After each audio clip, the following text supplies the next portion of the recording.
Messieurs les ministres, une question. Thank you, ministers. One more question. Thank you so much. Alex Raffoldo from News Agency Tehran. Mr. Secretary, I want to take my chance and follow up on Ukraine again.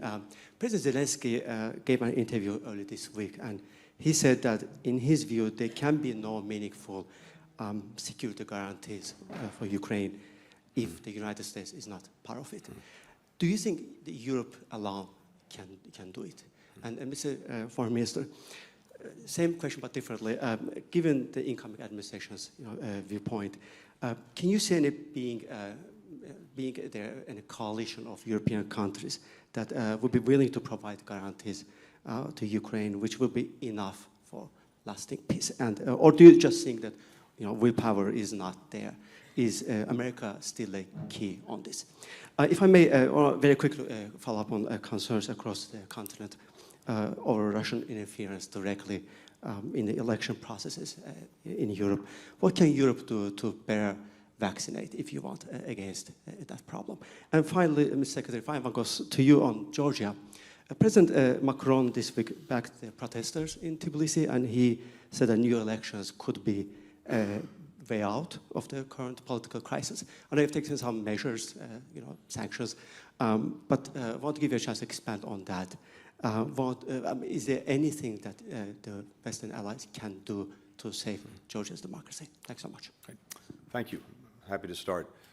On Ukraine, as we've been very clear, what we've all been working to do is to make sure that as Ukraine engages this year, 2025, it can engage it from a position of strength, whether that means continuing the fight because Russia refuses to stop, or whether it means entering into negotiation to get at least to a ceasefire and maybe beyond. And as I mentioned a moment ago, we'll continue to the very last day of this administration to bring that support forward to Ukraine. I know that our partners will continue well beyond.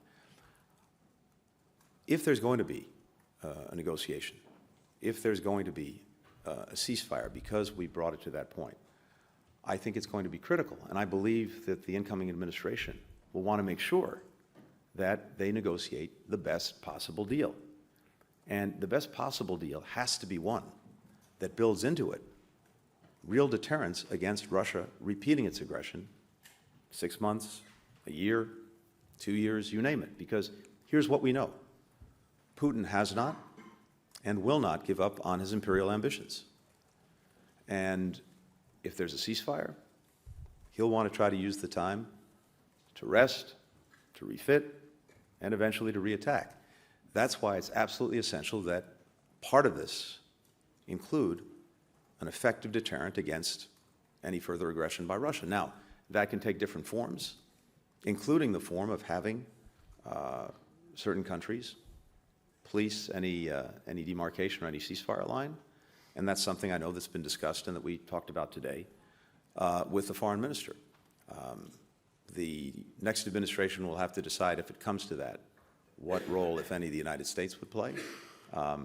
But again, I believe that the incoming administration, if there's going to be a deal, will want the best possible deal, one that doesn't unravel when Russia sees an opening to reattack. And one way or another, as I said, we need to build into it the necessary deterrence so that that doesn't happen. On Georgia, we talked about this as well. And what both France and the United States have seen is democratic backsliding that's deeply concerning. And not just democratic backsliding, but a retreat away from the aspirations of the overwhelming majority of the Georgian people.